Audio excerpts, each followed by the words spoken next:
আসসালামু আলাইকুম। আজকে তৈরি করে দেখাবো খুব সহজে ঝরঝরে এবং মজাদার ভুনা খিচুড়ি। খিচুড়ির জন্য ২ কাপ পোলাওয়ের চাল এবং ১ কাপ ডাল নিয়েছি।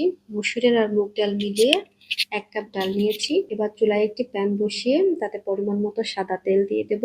এবার কিছু আস্ত মসলা, ৪টে এলাচ, ২ থেকে ৩ টুকরা দারচিনি ও কিছু গোলমরিচ দিয়ে দিব।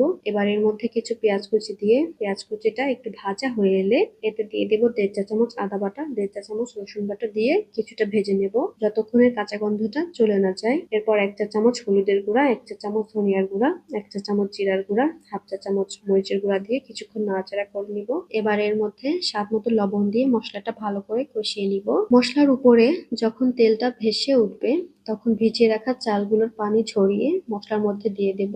চাল এবং ডাল ভালো করে একটু ভেজে নেব। এর মধ্যে কিছু ফালি করে কেটে রাখা কাঁচা মরিচ দিয়ে দিচ্ছি। আরো কিছুক্ষণ সবকিছু ভেজে নেব।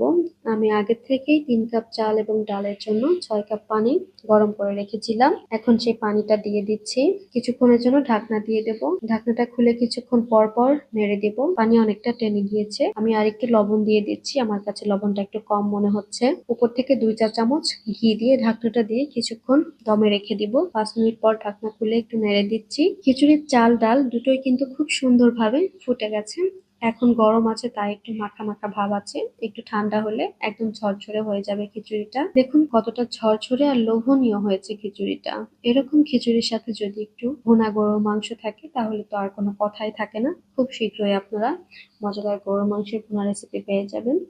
কম সময়ে দারুণ টেস্ট। এইচএস কিচেন মানেই সেরা বেস্ট।